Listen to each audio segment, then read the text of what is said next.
Mr. Shuhaib Jabbar. The little things are always the easiest to miss. What would you say to someone who's technically lost? Picking anything is better than contemplating, right? Patience is beautiful. Yeah. A huge part of the puzzle is actually understanding the problem or the challenge in this case. If heaven was easy to reach, everybody would be on heaven. A skill is worth nothing if you can't get an outcome. Hey people, welcome to another episode of the FishTalks Podcast. Today, we have an extra special guest for you. I'm going to tell you how I got introduced to him. He is in fact working with our founder, Mr. Shuhaib Ali, in the UAE. And he's working alongside with him on a project. Let's get to know more about it in the podcast. Now, as for the formal introduction, he is a certified life and personal coach. Ladies and gentlemen, you're on Fish Talks, where we dream big. And today, you're meeting Mr. Shuhaib Jabbar. Welcome. Thank you so much, Aasif. It really is an honor to be here. I think very recently I shared a clip as well of a corporate training session that I was doing where we spoke about the importance of being grateful for simply being able to do something, regardless of what the outcome or the result is. And for me, this is one of those opportunities that you guys have given me. And I'm super grateful to be here, so I'm looking forward to it.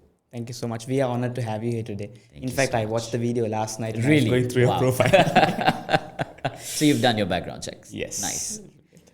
The first question I have, how Shuhaib Ali? How did you meet him and tell us the story? I think I met Ali here in Sri Lanka before we had moved out operations over to UAE. And I have known him through, well, my wife now, but probably he's been known to my wife's family for much longer. And the way that they introduced him to me was as someone who was reliable, who would always show up. He had quite the interesting personality, they would say. Eccentric, but if put to good use, it's all good. Right? And that's really all I knew before I actually had a formal introduction to him. And we would bump into each other at studios, at events, etc. And he'd always be there. And I know a lot of people used to see him on screen and in the studio, in the podcast or the TV program or whatever. But perhaps what people didn't see was the behind the scenes, the amount of effort he would put in behind the scenes and the level of detail that he would go into. And a lot of his focus stemmed around making sure that his team and the people that he was making sure were taken care of, that everything they needed was looked after. And I'm going to go on a hunch and say that's because of the wisdom he had in knowing that if he simply took care of what they needed, they would go out there and shine. They would just be themselves and do what they've been trained to do and be the great people that they are. And I think that's a leadership trait that I saw of him behind the scenes that probably people may or may not have known or seen. And I think that's something that caught my heart. And that's how it all began.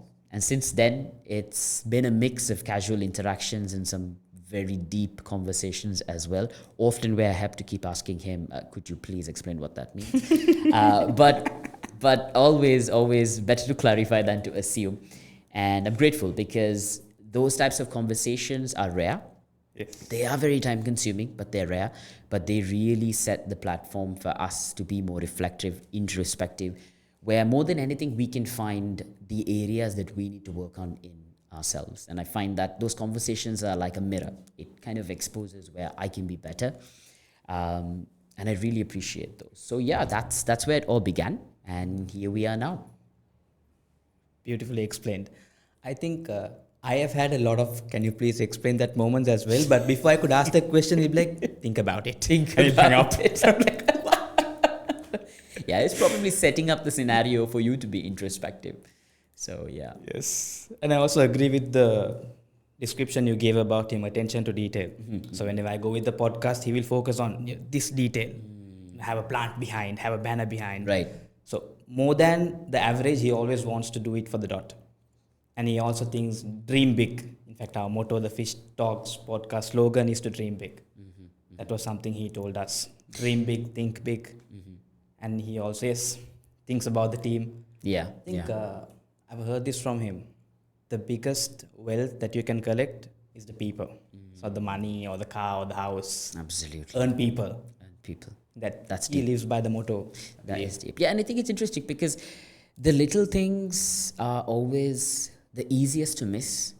And I believe that because of that, focusing on the little things is also where you can differentiate yourself. Because everyone looks at the big indicators. They're the obvious ones.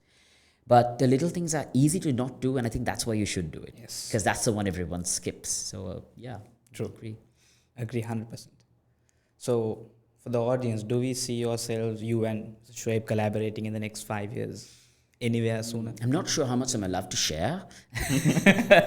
Surprise. But it's one of those weird things. I think even people in your team, when there was wind of this, some of them, I don't want to mention names, said, I knew it'll happen at some point. So I don't know, I guess we'll have to wait and see exactly what that materializes into. But there are some things that are in conversation, and I must say that we are very excited about it, for sure. I didn't get the wind yet, but I got little breeze. Yeah? Think about it. All right. I have some questions. I think the audience also would relate to it, but some of the questions that I have as well. What would you say to someone who's technically lost and they don't know where to go, which direction to go? Yeah. They're lost in life. How would you deal with that person, and what is the action plan you would give in the next 2 months? Yeah, so one thing that the coaching industry has taught me is to be very reserved when it comes to telling people what to do. And the reason I say that is a huge part of the puzzle is actually understanding the problem or the challenge in this case. And that understanding takes time. We live in an era where we get a lot of those quick hits and fixes of do these 5 things, do these 4 things. And even I create some content of that nature. But I think it's important for us to understand that these are general guidelines. They don't necessarily work for everyone. They may not work in the exact order, and they may even be missing some critical steps in your case that need to be addressed. So what I'll try to do justice to whoever who is on the other side of this, waiting now to hear what's the hack that they need to get to find themselves or figure it out, is maybe let's lay some guidelines which they can experiment with, exercise, and follow, and hopefully that will help them find some clarity around it. Yeah. The stepping stone is to genuinely believe in your heart that the fact that you are lost or the fact that you don't know what the next step is okay. That's the hardest part of the puzzle, because most of us are in denial with that. And that can sometimes be because we get a sense of importance by feeling like we are a victim. Yeah. And that's one of the weird things we learn in psychology. Comfort isn't always good. You can have bad comfort. Like we've seen situations where people stay in a marriage longer than they should. And the reason they do that is not because they love what they're experiencing, but they know what they're experiencing. So the fights, the arguments, the disagreement, you know it at the back of your hand. You know when I say this, she'll say that, and then I'll say that. And that comfort, they find more safety in that than the fear of doing something different. That could be ending the marriage or moving on to a different one, whatever that might be. And that's true with jobs, it's true with relationships, it's true with our habits, everything. Yeah. So that initial step of first accepting that it's okay for you to not know everything. Yeah. So I always tell, the people that I work with, even the prophets of God didn't know everything. They had to take a leap of faith. They were asked to do something. They did it. Then it was explained to them. I think we need to really think about that. So it's okay for us to not know. That's the first step. The second thing is the only way you can know some amount of the next step is by taking the next step. So you will use the excuse of I don't know enough or I'm not sure to procrastinate for as long as you possibly can. And I wish there was some long process to give you or some quick fix that I can give you, but the simple answer is just take the next step. Now that doesn't mean you don't do your research or you don't check with people who might be ahead of you in this journey. You do that part. But ultimately, no one's going to give you a step-by-step that just fixes all of your issues. So you have to take some step somewhere, even the wrong step. The faster you act on it, the sooner you get feedback. And the sooner you get feedback, now the more you know. Because even if I gave a 5-step and they took this, until they implement it, they won't know if it works. Yeah. So the second step is you absolutely have to act on any and all information that you currently have. Because we live in an era where we overconsume knowledge and we under-exercise that knowledge. Yeah. So we have a lot of stored knowledge, but we don't have an output. And that's a personal realization even I had. I used to collect a lot of books. I used to, in fact, even read a lot of them. And now I've completely shifted my mindset on that. I take my time with the book, implement. It needs to make sense to me. It has to be working. And if not, I need to course correct before I finish that book or go on to another book. Because I felt the gap between what I know and what I'm actually implementing was widening day by day. And that creates a lot of anxiety, overwhelm, and you remain stuck, unable to take any action. So whatever it is you know, take that next step. That will give you some feedback, your own feedback, not my feedback or anyone else's feedback. That will put you in a better position to take the next step. And I think the last one is really, we try to keep it to 3 steps so it's easy to digest, is becoming very comfortable with waiting. As boring as it sounds. Patience. Because everything around us has trained us for instant, quick, and fast. Yeah. So I was just having this discussion yesterday where kids today watch movies, and maybe even some of us, they watch movies or TV series while scrolling on Instagram and TikTok. So they can't even wait till the momentum of the movie has picked up. They'll scroll until the action picks up, then put the phone down and watch, and then immediately go back to. So that's the level of stimulation and quick, hits that we're looking for in terms of fixes and dopamine and whatnot. And we understand the psychology behind this. The brain does what it's rewarded for. So if it feels good, we do it. But the problem is anything that's good in life usually takes time. It's usually difficult, and that's in fact what makes it good. Because the moment it becomes easy, quick, and everyone can have it, it's not that great. And that's kind of the dilemma that you have to play with. So the last one is you have to be okay with waiting for ridiculously long periods of time, especially if what you're working towards is something that you believe in, because that makes it easier for you to wait. Yeah. So just real quick, the first one is you have to accept that not knowing is okay. And you also need to know you'll always not know. What I mean by that is right now you're in your 20s and you're like, I don't know what to do for my career. Once you figure that, you won't know what to do for marriage. Then once you figure that, you won't know what to do with your kids. And then it just keeps going on. So get very comfortable with not knowing. It's a long journey. You're not going to know until you die. So get used to it. That's the first one. Second one is one piece of information you act on is going to be far greater than 10 pieces of information you collect. So take action on it, get feedback so you can course correct. And the last one is you have to be okay with waiting if you want anything good in your life. That's a general guideline I can give. This is not prescriptive to anyone who is listening. That's why we spend time in coaching, understanding clients before we develop a plan for them. But so I answer your question and do justice to it. Yes, yeah. There's a lot of knowledge and information shared. I have a lot of questions to ask. Yes. First things, Sabrun Jamil. Patience is beautiful. Yeah. I even read a quote, if heaven was easy to reach, everybody would be on heaven. And what's the value of it? Yeah. So everything in life, SubhanAllah. Wait for it, for the right time. Yeah. So I have a couple of questions. The first question is, like you said, we consume a lot of content. I have this conversation with Andy all the time. I talk to him big ideas, big things, like execute the smallest one. Go big, we go big and we go home. No, do the small thing first. Yeah, we're all guilty at some level, some stage in our life of not acting on information that we have. Yeah. But I think the first person who comes to my mind is Andy. Even if he gets the smallest stuff, after my father, of course, he is someone who really acts with knowledge. If I tell him this is how I share a story, he will do it. From that day onwards, whatever I post, it's on his story. So it's like, I think there's a lot we can learn from him. Yes, that generation has it. They procrastinate less than us. Less than us, yeah. So that's one thing. We consume a lot of information, and especially people in their early figuring out their career or even midlife crisis, they are stuck with, okay, I'm good at sales, I'm good at marketing, I'm good at accounting, I'm good at everything.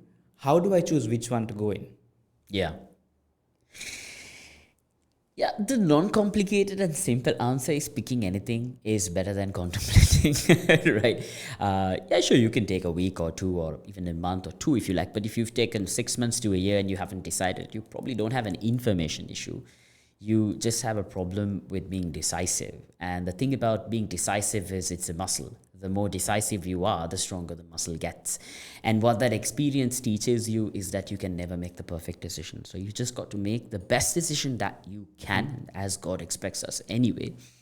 And whatever the outcome he gives, you then recalculate from there and take the next one. I think it's unfortunate. I actually have a lot of empathy towards the current generations and even just all of us living in this modern world, because the messaging given is always that there is one way to get things done, or that there is a fix for everything which you can instantly do if you just did it, or if you just purchased this, or if you just had this kind of thing. And the reality is life is a little bit more nuanced than social media tends to portray it to be. Everything is not in 3 steps or 5 steps. Sometimes it's 100, sometimes it's just one step's good enough. And it's unfortunate because the amount of time we spend consuming this media automatically begins to train our subconscious mind. And we know that, I forget the exact numbers, but somewhere around 90 or 95% of the decisions we make in a day are subconscious, meaning they're not made with full focus, presence, and intention from the prefrontal cortex, the part of the brain that's responsible for decision making. Yeah. So that's insane. I mean, even as humans, we like to have somewhat of a big ego in thinking we're intelligent beings, and we are, don't get me wrong. But when you really see the amount of unconscious decisions we make, it kind of makes you question that level of intelligence we think that we have. And that's why it's important to have the right environment, the right team, because they can constantly give you that feedback, course correct, etc. But relying solely on your intelligence, not so intelligent. Yeah. So that's an unfortunate thing, though. That makes it harder for people to act on the information they have. And one more layer that comes on that is the expectation, right? So there's a lot of perfect lifestyle that's portrayed to us, and me making that wrong choice about my career somehow doesn't fit in that narrative that my brain has been trained to try to fit into. And that goes back to like a survival need. I don't want to be left out. So if I want to be included, then I want to be relevant. If I want to be relevant, I need to do what the relevant people are doing. So it's a tough one to break out of.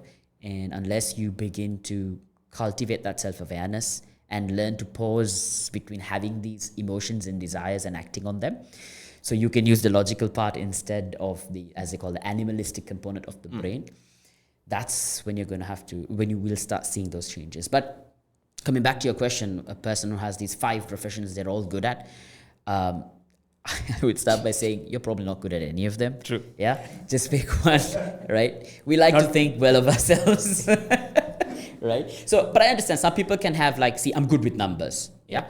But I think what we need to start understanding is a skill is worth nothing if you can't get an outcome. So, for example, I can be good at numbers. Okay. But how is it valuable to the rest of the world? Let's say I want to make money at the end of the day through a job or through business. This is the 2 ways that you can make money. Yeah. So how will I put this skill into use? Because I can use numbers in so many things. Yeah. I could use numbers in a casino, but is that necessarily a good thing? Is a question mark. Yeah. I could use those numbers to help build an algorithm that solves world hunger. These are 2 different things. Yeah. The skill you have doesn't necessarily have to define the path you want to go on. That's just a skill. That's just a skill. But what's the output you want to give to the world? And how can you utilize the skill that God has blessed you with, that you have an edge with, in order to move towards that or contribute towards that? Because accounting in itself doesn't mean anything. Right? Maths in itself doesn't mean anything. Yeah? It's about what you do with that skill. So it'll be far more beneficial if you take your accounting knowledge and work in a marketing company and still do something, rather than sit at home and wonder if I should do accounting or marketing. Yeah. I mean, ironically, a lot of my bachelor's was in accounting, finance, economics, and then I joined marketing, and then I quit the corporate world entirely. Yeah. So I had no clue what I wanted. But one thing I'm grateful for is that God made it such that I moved fast. I didn't waste time. Like, okay, 6 months here, I spent 3 years preparing for this, but in 6 months, I learned this is not what I want. I quit. I already spent 3 years. I'm not going to spend another 3. I spent 3 years, 6 months, tried it. It wasn't for me, left it. Moved on to the next one. And it's been, I think, like almost 10 years since then. So you got to move fast. Act on what you know. Make decisions. Move fast. Fail forward. Fail quickly. Right? Shift your mindset around failure. It's just learning, and that makes it easier. Now, all of this is easier said than done. Yes. Because the emotional side, the nafs, as we say, it's a whole other ball game. But as with anything, the more you train it, the better it'll get. As you say, jihadul nafs, like you've got to fight these. Yeah. So pick one. Find out if you're actually good at it, first of all. True. Like jack of all, master of none kind of a situation. Correct. Yeah. It's the right thing to do is pick one and move forward. But then comes the, I want to be perfect. There's people relying the on layers. me. I want to match up to their expectations. You're right. Yes. And then comes the new character, procrastination. You have too many choices. So I'm like, let me take the decision tomorrow, day after tomorrow. True. And you delay it for 1 week, 1.5 weeks. Because I have that problem. There are so many ways I can implement one idea and I want to match up to the expectations. So I keep delaying it. Not because I don't know or don't want to. Yeah. But too many options, too many ways to do it. True. That's true. And I think a lot of that is what leads to the general anxiety that a lot of people have around different areas of their life. And to be honest, I found a cure to this through the religion, which is that when you look at what the world defines as successful, success is always attached to results and outcomes in the world. But if you look at the way God defines success, it is adherence to his command. And it's crazy because that just deletes anxiety, right? Because if I need to take action and how fast I move towards that action is determined by how good the result is, there's a lot of expectation, anxiety, overwhelm, perfection, etc., everything. But if I take action simply because I want to adhere, not the outcome is for God. Okay, I work towards building this coaching business or whatever, your career. I do it within the guidelines that God has defined. That's already the success. Yes. Now, whether that results in a big paycheck, popularity, market share, etc., that's not for me to decide. Because God gives as he pleases, right? Because we know that what he gives us doesn't necessarily define his love for us. And the very simple evidence to that is you'd have, I don't want to mention any specific names, but you'll have politicians or you will have powerful business people who have wealth that you and I will never be able to account for. But they use it to hurt and harm humanity. Right? So how can God love someone like that? But yet they've been blessed with so much of wealth. And we would argue that's actually a test, not, you know. Yes. So it's not the outcome. It's not objectively what you have, but it's rather the extent to which you take action within the guidance. And for me, that has been something that has crushed anxiety. So it's not about how good I'll look or how good the product will look. All of that comes secondary to showing up and doing my best, because I need to report back one day and I'm going to be asked, I gave you this ability to speak or this, whatever, if it's your hair, your skin color, your personality, your physique, your health, your whatever. I have to account for all of this. What did you use these things for? So I need to get moving, not just sitting down and keep reflecting and thinking only on information, collecting data. So that has really helped me kill it. But I hope no one gets the impression that I don't procrastinate. No, I do procrastinate, right? We all do in different areas of our life. And as you mature in life, you find new masks to uncover, right? When you're small, you think procrastination is doing nothing. When you're big, doing things you shouldn't do is procrastination, right? You say, no, this is important, but it's not actually important. It has nothing to do with the outcome that you need to achieve right now. True. So at every level, this is going to be. Then I think we were just having this chat with Ali just before the podcast, which was that when you keep maturing, you start questioning everything you do, whether you actually did it with a good intention, or did you do it just to maybe flex your ego, or did you do it just to appear like a righteous person, right? And that constant check has to be there. You're never done with this journey. Yes. Yeah. So you got to keep uncovering these masks as you go on. Tie the camel and then leave it to Almighty. Absolutely. Beautifully put. Put the effort, the outcome, whatever it is, accept whatever it is. There you go. There's another quote that's very easy to digest failures. If it's meant for you, nobody can stop it. And if it's not meant for you, even if the whole world tries to give it to you, you won't get it. I love that. That's how I deal with failure. It was not meant for you. Move on with life. Yeah, yeah. And that's beautiful, right? That in itself is a cure for depression, because depression in itself is the inability for us to accept something. Something happened, it's tragic, it's bad. No one's saying, no, it hurts. Yes, it's a loss. Yes, but you have to move on. Yes. Yeah. But if you can truly internalize that that's the way it was meant to be, that's the first step to moving forward. True. I have another question to ask you. For example, like especially in the field of coaching, speaking, content creation. So as you grow in the career, there's a lot of complications, contradictions. Faith, career. It it messes up, like it clashes. Yeah. There's a lot of misunderstanding. For a simple example, there is a situation where you think your point is right and you think the opposition is wrong in your head. And there's a big fight happening in your head. Do I stay patient and expect the reward from Almighty and move on? Or do I put my point and fight? Right. So there's a big clash almost every single day. Even in any point of life, you get that argument. There are many other aspects as well where faith and the career contradicts at times. How do people deal with it? So I just want to make sure I understood that correctly, because I heard two questions there. Maybe I was wrong. So let's clarify that. Yeah. So on one side, you're asking the clash of faith and career. And then you also mentioned about, for example, say you did something in the organization and I think that what you did was not right. And now I'm debating in my head, should I tell him or should I not? Is that the question? The second part of the question? Second part? No, there is a situation. There are two arguments happening. Okay. So let's make it easy. Okay, you and I are arguing. Okay. And you have an opinion, I have an opinion. Is that it? Okay. Yes. And how would I deal with it, is it? Yes. Okay. So I'm just trying to understand what you meant by the faith component there. No, because patience is beautiful. There's a hadith I have read. Even if you know that you're right, walking away from the situation, expecting the reward from the Almighty is much more better than fighting over it. Okay. So I had this conversation yesterday with one of my in-laws, actually, which was that you have rights. Like the religion gives you rights. For example, you hit me. Theoretically, I can hit you back. And that's not a sin, because I'm seeking my rights. It's not a sin. It's not a sin. I mean, use with caution.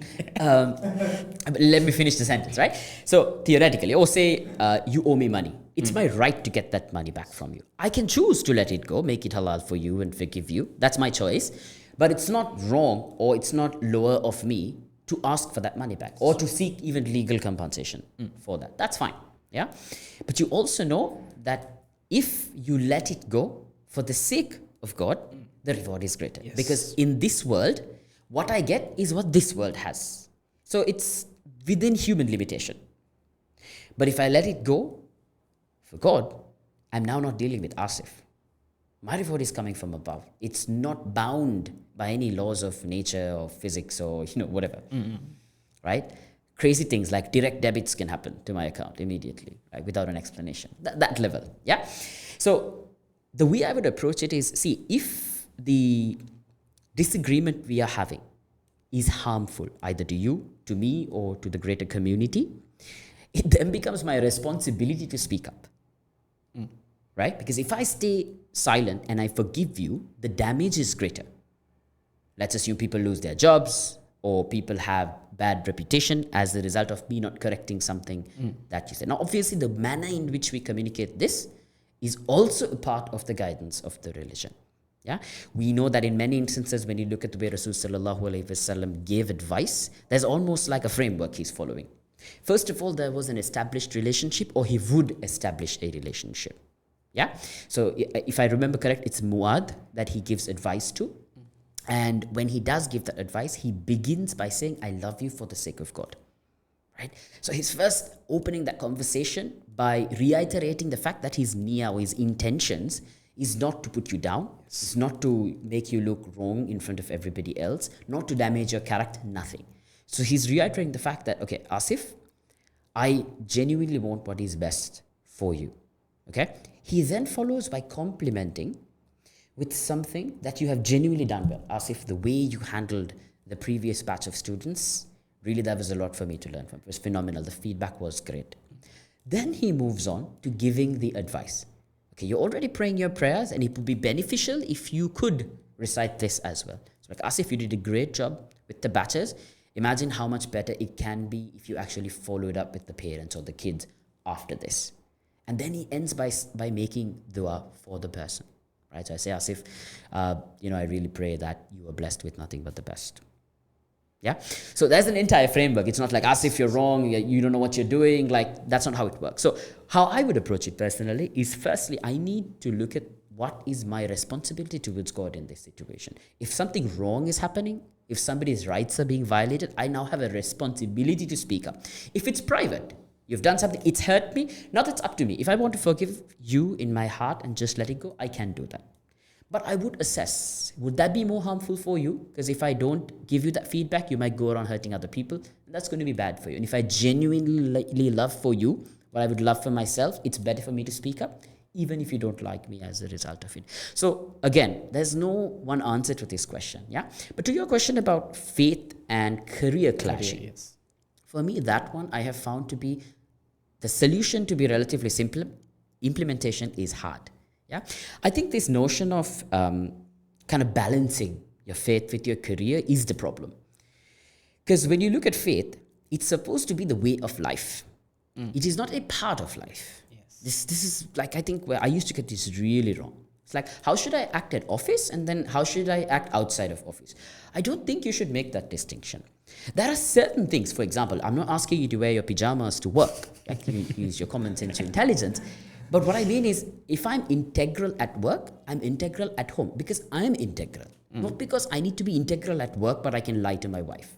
Yeah? For example, if somebody is known to steal, but they come for a job interview and they say, sir, I promise I won't steal from your company. Will you hire them? Highly unlikely.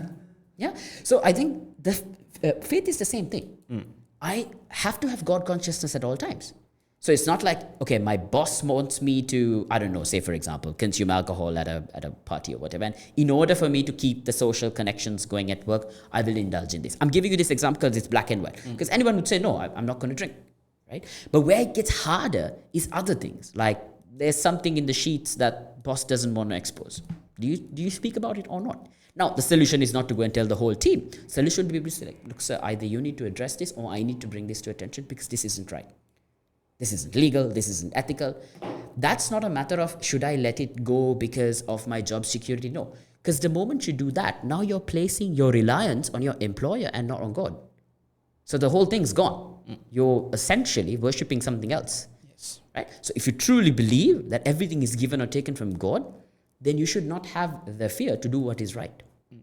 Like I said, easier said than done. And the brain plays tricks, right? You come up with these small justifications, your own little fatwas in between all of it, right? and that's where, again, it's important to have someone you can seek counsel from. None of us, and I always say this, coaches need coaches, right?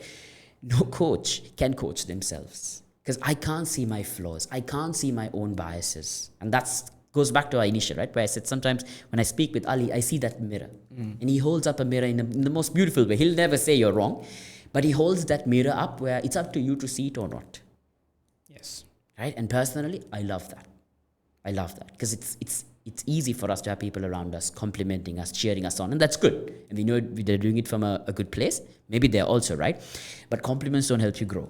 Feedback does. Yeah? So that uncomfortable feedback, it's one of those things I would crave always. And as a coach, I'm very aware that I am blind to my own shortcomings. And that's why I need someone else to show that to me. True. Yeah. So I think just sum that question up. I don't think career and faith are two different things. I think you do your career in the way that your Career faith has to be inside the faith. The way that your faith has given you the guidance and the guidelines, right? Because that's what belief is. I can't have belief at work but not at home, or vice versa. You are the believer, you don't, right? There's no 50-50 here. So that kind of balancing deen, dunya is something we need to kind of get out of our heads. The purpose of the deen is to get you through the dunya to the afterlife, right? In keeping your soul in the best possible condition that it can be. So I don't think you should, separate the two. Yeah. You can't separate. Exactly. Yeah. So I also would like to mention how Mr. Shuhaib holds the mirror. I evaluated how I give feedback and how he gives feedback. And when I look at it, when I give feedback, it's a slap on the face. When he gives That's feedback, good to know. I'll be mindful if I ask you for any feedback. Not always though. Like I try to be nice as possible. Yeah. Sometimes there are moments. It happens. But him always it's like a pat on the shoulder. Even if you're like 1000% wrong, and he's like 100% right, it still be nice and very gentle. Yeah. So that's something I've evaluated. Islam says in the Quran, Yaqub alayhi salam told his sons, 11 sons, to walk from different doors. Not walk from the same door, because the people's eyes would get them evil and whatnot. So, but as content creators, as coaches, it is important for us to share some stories. Even you do that on social media. You record a video and put it. You share knowledge with people. And when you're sharing it, it sometimes grabs the evil. Yeah. Evil eye, black magic and whatnot. So what would you advise on that? Because even Prophet has said, fear evil eye, keep your life private, keep it low-key, don't expose everything that you have. Yeah. If it makes you happy, keep it private. But the career says otherwise. What is the advice you would give? I think there is no better person to ask this than you. Yeah. So I mean, just to clarify, I'm not an expert. I'm not a scholar, so I don't want to approach this as a fatwa or anything of that sense, just to be very clear, because I don't want people to watch this and then people who were not on camera suddenly jump on camera, or people who are on it start sharing their own thing. Look, that's a decision you've got to take. You're going to be held accountable for that, right? Let me outsource that first, right? It's a very relatable situation, because there are people who come up and say, I saw this dua on TikTok. When you read this, you'll get married. Exactly. So I think that's why we need to be careful, right? Because Allah is not going to hold the TikTok dua accountable. He's going to hold you accountable. He's given you a brain. You have that ability. You have to have an active practice of seeking. You will not be able to outsource that even to ChatGPT and be like, God, it's ChatGPT, right? That's not going to work. Yeah. So so it's so interesting you asked this question, because I've sat with this question for years. Not months, not days, not hours, but years. And truth be said, I'm still sitting with it. I am still sitting with this question, right? But what I can share is how I have gone about it, and hopefully people can take something out of it, right? The first thing is everything boils down to your intention. Why am I sharing this? What is the purpose of sharing this? That's the first step. The second step is the manner in which you share it. And the third thing is how you feel in your heart after you share it. And I'll explain each three. Right? So the first one is, why am I sharing this? And the problem with this question also is it's a tough one. It's a bit like that procrastination discussion we had, where you're very good at justifying to yourself that you're doing this for a good reason. And I wish I had something to give you as like an antivirus or a detection system that could, just give you a yes or no answer, but it's a bit more nuanced than that. Yeah, it's a bit more nuanced than that. And the way that I personally approach it is, I always ask myself before I put a message out, who is this message for? Is that a person I can visualize in my head who will benefit from this message? How do I know that benefit? For example, if I'm sharing a story on the way I should give advice, I need to take into consideration what's the source of my information, and at the same time, what's the delivery mechanism so that the person who's receiving it has a good chance of actually implementing it. So if I'm taking from an authenticated hadith, for example, my fear is less, right? Because at least I know the information is good. Now the only thing I need to be aware of is, what's my intention? Am I sharing this so I get likes, or I get popular, I get famous, or I can charge a higher ticket for the people that I work with? But the cool thing is, there's a way to verify that. The way you verify that is when you hit that post button. If you catch yourself constantly coming back and looking at the views and the likes, if you feel upset that it didn't have much views, or it wasn't reshared, or people didn't say nice things about it, you've caught yourself. Because if you truly put it out for the benefit, khalas, is done. Your job was, we discussed this earlier, right? Your job was to put it. Now, whether it reached people or not is not your job. It is also your job to go look at the analytics and deconstruct your video and see how you can do better. But that's true whether the video did better or it didn't, or it did good or it didn't. So the first thing is, you have to keep a rigid process of constantly asking yourself, why am I doing this? I'll share a personal example because I don't want to expose anyone else. There was a time that I just shared everything.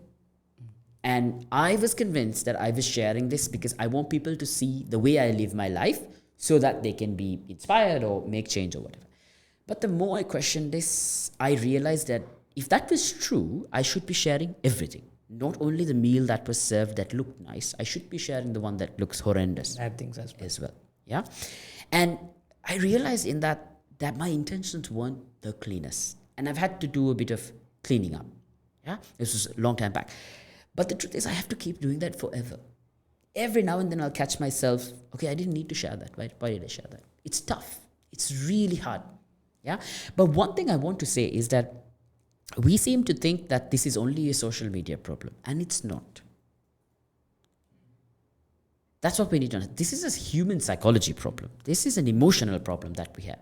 Even my parents used to say that, people are exposing them, or they're showing up as someone they are not on social media. It's almost like that didn't happen before, which is not true. Everyone shows up to work as someone they are not to some extent.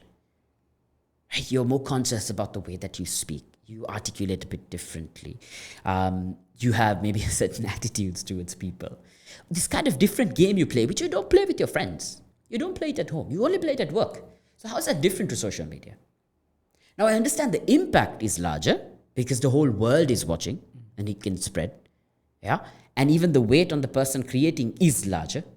Yeah, because it's easier for someone who doesn't know you to just leave a snarky comment or say something rude or mean or whatever. Yeah, but you still take it very much personally, even though you don't know if it's a bot, for starters, right?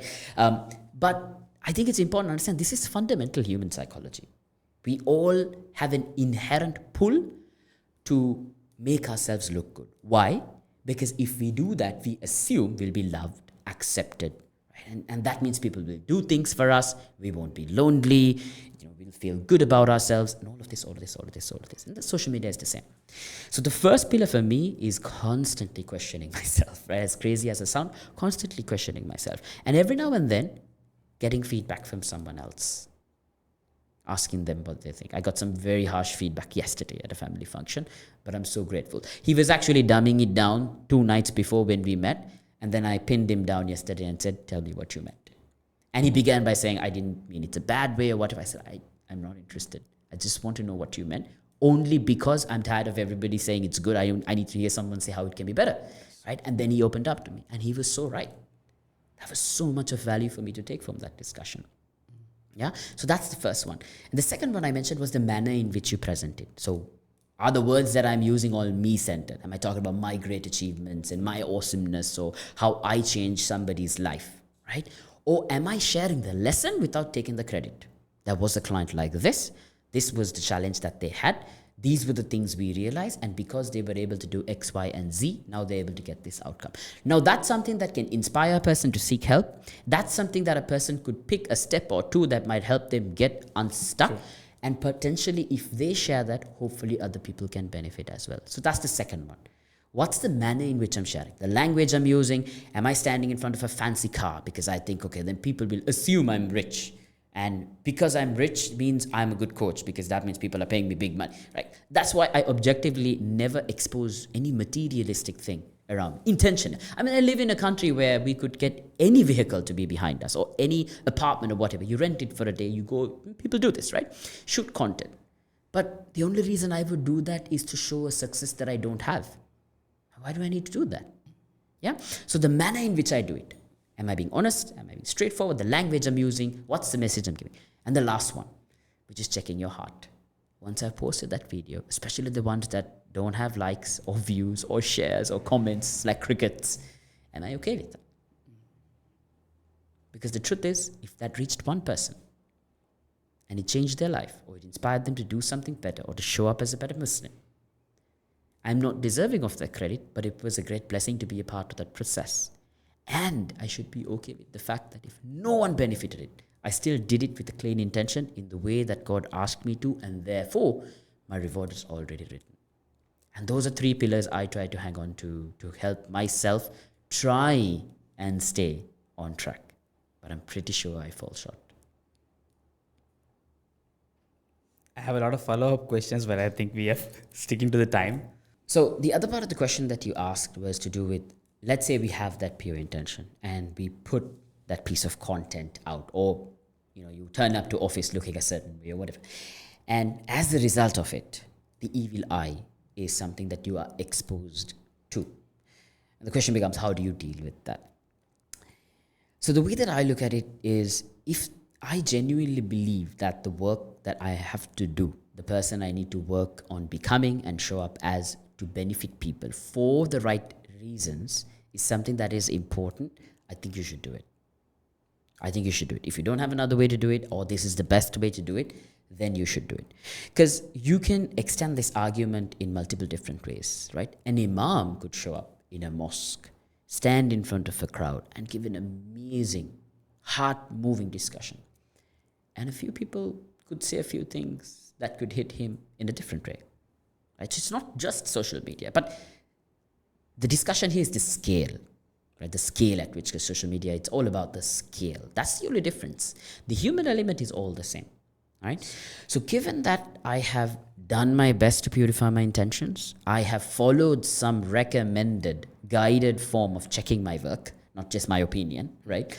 And I keep checking my heart to make sure that it's not attached to the outcome.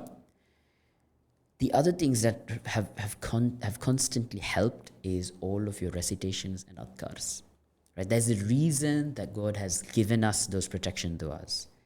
There's a reason that all of that is there. And I think what we need to remember is even the Prophet ﷺ was someone who was affected by all of this. Yes. Right? So does that mean he should not have done what he had done? I don't think so. But the way in which you do it is important. The fact that you do the recitations is important. The fact that you give in charity is important. The fact that you stay away from that which you're not supposed to do is important. And it all goes back to doing the best that you can in accordance to the way that God has asked you and leaving the result in the hands of the Almighty. If you have another way to do it without having to put yourself out there, you can take that way. But if this is the best way for you to show up, to reach the most number of hearts and have the largest impact, and as a result that exposes you to this, that's a risk I would argue is worth taking. But I want to make one point clear. That is why we put a lot of emphasis on the way you show up. See, if I show up and show cars and houses and children and all of that, and I expose everything, that's very different to me just putting myself out there and sharing experiences, knowledge, real life case studies, science, etc., in order to benefit people. That is a big difference. And I would argue that the exposure for the evil eye is going to be higher when you put your success on a pedestal, not when you're sharing learnings. It can still be there. It's a tricky one. It comes in all, forms, shapes, and sizes, because even people with good intention can have the evil eye on you, right? Even our own parents can, if it goes unchecked. Yes. So I don't need to explain the extent to which the relationship would matter. It's not just your enemy who doesn't want you to succeed. Even the people who love you can have that impact on you. And that's why we need the recitations. We need the purification. We need the self-checking. And that's a never-ending process. So that is the way that I would approach the question of, if I put myself out there, am I not exposing myself to the evil eye? I would argue you better make sure that you really believe in what you're doing and you do your best to make it happen, because if not, it's not worth the evil eye. Yeah. True. The final line is it worth the evil eye? You can't avoid it. You can't avoid it. Yeah. And that's not to say that, we should get the evil eye. May Allah protect us all from it. But check yourself. Check your work. Keep getting feedback from the people around you. And something that even Ali always tells me is try to pass the credit on to someone else. Don't take it. Because that's where the evil eye comes with, right? When you take the, I did it kind of thing. Yeah, but pass it on. I'm not saying that would pass the evil eye on, but pass the credit on. Okay, distribute it, right? So that no one gets the entire evil eye. But no, may God protect us from that, because, I've worked with plenty of people where this can reach very, very alarming heights in terms of the hold it can have on your life. It's not a joke. It is not something small. It gives me goosebumps just even thinking about it. Because the number of people that I've dealt with who've been through it, the way it inhibits things in an unseen manner, to put it lightly. So, don't put something out unless you really, really think it is genuine intention, it is really going to benefit people, and you put it out in the most humble way possible. And however well you did, go back and see how you can do better. It's a never-ending process. Beautiful answer. Alhamdulillah. Thank you. What's something that you've learned the hard way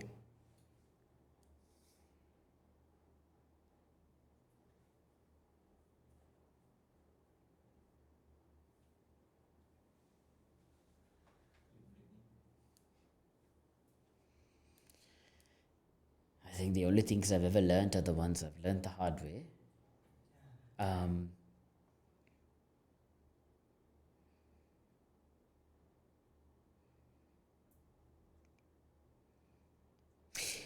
I think that something I have learned the hard way is that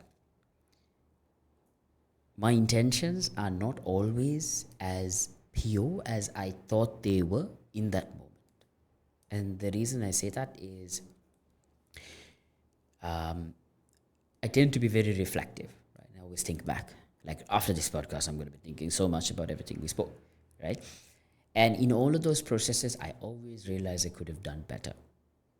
But the hard thing with that is that it keeps repeating itself in different ways, shapes, forms, sizes. And unmasking that it's tiring. It's tough, it's difficult, and it's hard, as you asked. But that's something I've learned the hard way because it has a lot of repercussions in the way it shows up, in more than anything, in the way that you feel about yourself. Right? Like sometimes you can have a disagreement with someone you love, and you feel very righteous in the path you followed, but with a bit of introspection, you realize there was some ego that played a role. There was some ego dressed up as good intention. Those are the worst ones, right? Sometimes you even use the word of God to justify what you're doing. Those are the scary ones. But when you really calm down and you check your heart, there was a little bit of a black dot that was there. And that's very painful. But it's a process. You've got to keep working on it. True. It's a lot of things to process. You will be thinking about what you said. I will be thinking about what you said. It's a lot of learning. In fact, I came with a couple of questions to ask you. Mm-hmm.